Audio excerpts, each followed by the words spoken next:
Hello, everybody. This is Tony Hager with Takedown Wrestling, going from coast to coast, talking wrestling, men's, women's. We do it all here, and we are joined by a special guest, Victoria Anthony. How are you?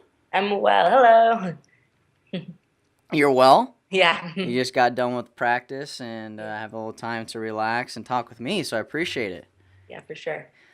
So, we didn't get an opportunity to see you at PanAm's. What was the biggest reason for you sitting out that event? Yeah, I've had a meniscus injury for I don't know how many years now, and it just kind of locks every so often. So we just decided that it would be better to sit out of the Pan Ams because I won the Pan Am Championships last year in 2014. So that qualified 48 kilos for the Pan American Games. That'll be, I believe, in June in Toronto. So there was just not much to gain from competing, and I'd just rather save it for the Open. So all good now, though.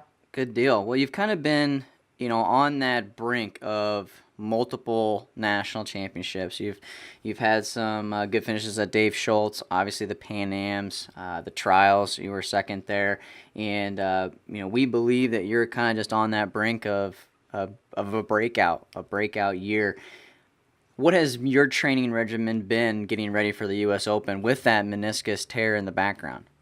Yeah, so we're out here in California. I'm training with Helen Maroulis, Elena Pershkova, and Aaron Pico, all under Coach Valentin Kalika. And he's the man. He's really just cares so much about our everything. So in training in the last month, we've just zeroed in on what we need to do technically to get ourselves ready for the Open. And obviously, conditioning and strength and all that stuff is normal, but just being as sharp as possible with all of my offensive attacks.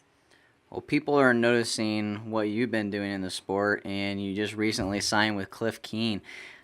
What a great sponsorship, a team to be a part of. How did that deal get all put together? Yeah, first off, I'm really thankful for Cliff Keen, so shout out to them. And I think it's a great company, and Tom Keen's an awesome guy. So yeah, they just contacted me and said they were looking to bring on, I think, a female wrestler, and I'm really happy that I was the one they picked. Yeah, so So super excited you're about that. with Cliff Keen now, and you also have switched. You switched to Titan Mercury Wrestling Club. Was that the biggest reason for changing to them as your move to California? Yeah, for sure.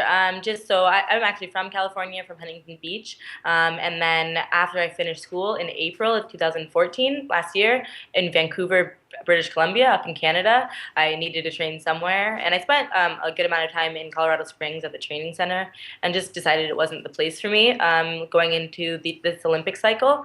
And the next option I found was Coach Valentin down in California. And it's just worked out really well being in California and training here and having such a good environment with the other girls and with Aaron. And then switching clubs just kind of made sense with moving out to California where Titan Mercury is based, and also Valentine, Aaron, and Elena are all Titan Mercury. So it just makes everything a little bit more easy to deal with. But Pretty. I was previously with Sunkiss, and they're just so awesome. Like I mean, both just stand up clubs. Yeah, you probably can't go wrong with either Sunkist or Titan, but I had the opportunity to be around some of the Titan Mercury guys, Andy Barth, Wayne Boyd, to mention a few. How great have they been in talking with you and supporting you since the switch? Yeah, just so awesome. I can't be more thankful for Andy Barth. He's so amazing. Like I call him, and I'm sure he's a really busy guy with a lot of things to do. And I'd call him for one question, and he asked how my last trip was, and we're on the phone for 45 minutes. And he's just so caring about every individual that's in his club. So I really appreciate that type of support. It means a lot to me, and I think all the rest of the athletes.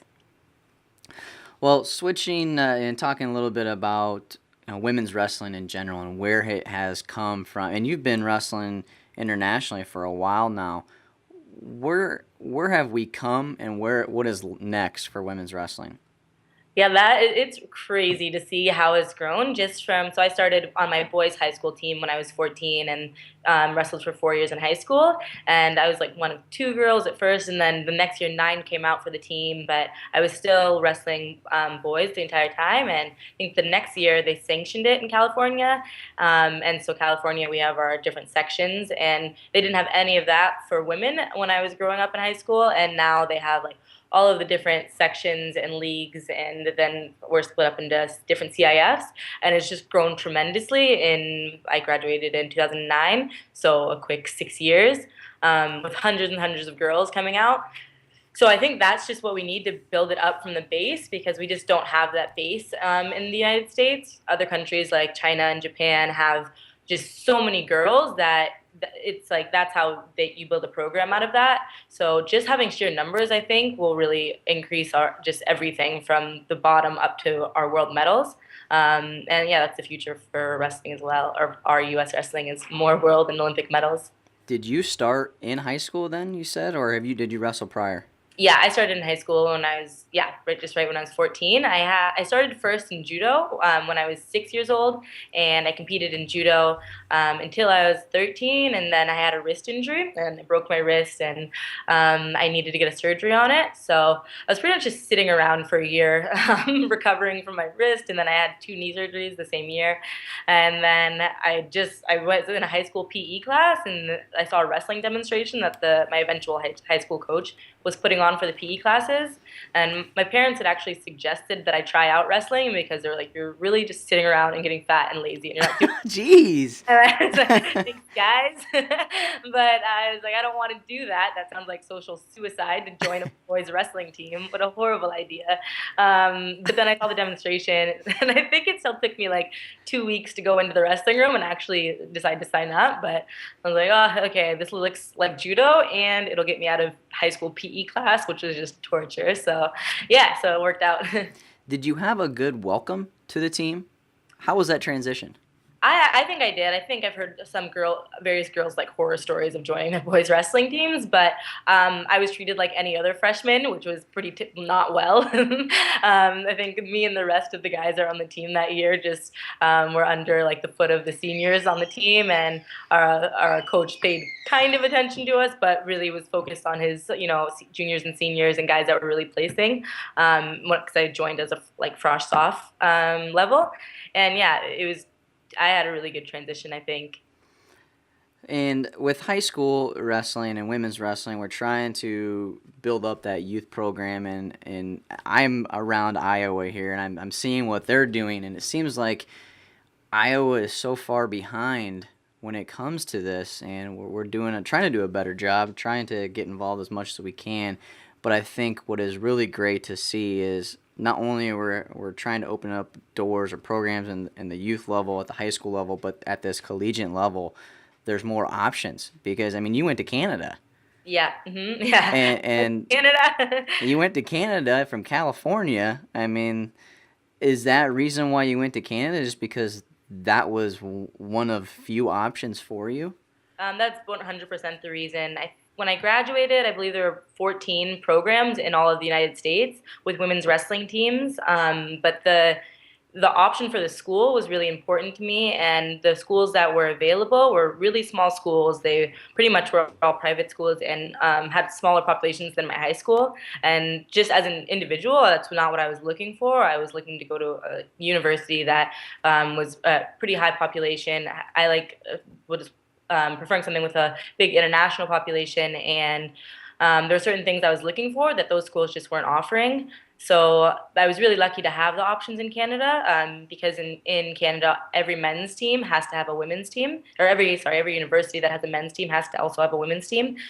So, but they also have way less schools in Canada, so that's easier to do. And Vancouver gave me a great option. It's also in a city, whereas most of the schools that were offering women's wrestling when I graduated high school were not in bigger cities. Yeah, but now, like you said, there's way more options, and it's awesome, and I think it'll continue to grow from there. And hopefully D1 schools will pick it up as a sport. Yeah, the hasn't really gotten to that point yet. That's obviously the ultimate goal, is for them to be able to offer that. You know, we as a sport, it seems like sometimes we like to somebody new comes in that wants to change everything so fast, and it's a transition, and that's what I think as a wrestling fan, a media guy, is pretty proud of how women's wrestling has just been kind of slowly trickling in and getting more and more popular, and it's not so much more of hey, let's just push the girls aside, it's just women's wrestling. you gals, girls, are a part of the USA team. It's not just a side project, I guess. It is, you guys are Team USA, and that's what's so great about going to the trials, the U.S. Open, which is this weekend. How excited are you to have this in arena now, South Point? So stoked. I could not be more excited. Yeah, we've just been training and focusing in on this for a long time now, and this and the trials is everything we've been prepping for the past little while here. So I'm really excited. Just to at this point, the work is done, and it's just like letting things fall where they will and giving it your absolute best. And that's what I really like about this sport. You can't plan every single thing out. It's just impossible. There's so many factors in wrestling. So I like just be able to let go and wrestle and do my absolute best. And you've had the opportunity to wrestle in multiple arenas around the world, and it was just announced that the trials are going to come back to Iowa City and Carver. Is that something that somebody like myself outside of the Iowa world is really excited about because of the fans in the state of Iowa? So wrestling in the 2012 trials in Iowa was pretty awesome with the full arena. To be honest, I'm so zoned in on the tournament that that's my number one focus. Like everything else is exterior to kind of my blinders for my actual competition. But that was something that I hadn't experienced before because with women's wrestling in the U.S., it's just not as popular as men's wrestling. So things like sold out arenas are less common for us. When we travel overseas, we've had it, and it's such an awesome feeling to be able to wrestle for people that really appreciate wrestling. In addition to wrestling for myself and everyone that surrounds me. So coming up to the U.S. Open, we can look at the trials, and hopefully you'll come back and talk with me again as the trials approach. But the U.S. Open, you're a number 2 contender, number 3, number 1 around. People have got you up in that mix. Who are some ladies that you're looking out for that you have your eye on that's going to be the person trying to take your spot? Yeah, just there's pretty much 3 at the top of 48 right now. It's myself, Alyssa Lampe, and Clarissa Chun. So yeah, we all just going. In the past few years, we've gone back and forth and back and forth, and I just aim to be on top of the entire weight class through 2016 and beyond. And there's a lot of other tough girls at 48 as well, so it's a big thing not to overlook anyone and just be prepared for every match. With the sport growing so much, there could be somebody that just comes out of the woodwork, and that's what I think is great about this tournament is somebody surprising somebody, and just because you're number 2, number 3 doesn't mean they just put you down there, as that you have the opportunity to win on any given day and be the person for the spot for Team USA. And on behalf of Takedown Wrestling, I wish you the best of luck this weekend. Thank you. Thanks so much. Yeah, Victoria, where can people find you on Instagram, Twitter, Facebook? Where do you like your fans to follow you? Yeah, so Facebook's just my name, Victoria Anthony, and Twitter and Instagram are both at Vicky Vortex. So Vicky _Vortex, VICKI_VORTEX. Where did Vortex come from? Amanda Hendy, 62 kilogram wrestler. She says I'm like a little vortex, both in wrestling and daily life. If you know me, I'm a little bit scattered. I thought that was really appropriate. So. Are you the Huntington Beach bad girl? I don't know. I don't know how I feel about that. Maybe. Well, Scott Casper, my partner, is going to be announcing from South Point Arena this weekend, and so you're going to have to reach out to him and tell him what you want for your name, your right stage name. Stage name, yeah, your stage name. That's Thank what I'm you. going after. But I like the Huntington Beach girl needs to be, or something needs to be in there about Huntington Beach. So, but anyways, we wish you the best of luck. So everyone, go follow Victoria on her quest for a U.S. Open title and on to the Olympics. We'll be following along. All the results you can find on Takedown Wrestling TV next week, and you can catch us on Takedown Radio this weekend, 9 to 11 a.m. Central, and we'll be talking about results and whatnot's happening out in Las Vegas. Victoria, thank you for coming on the show. Thanks so much.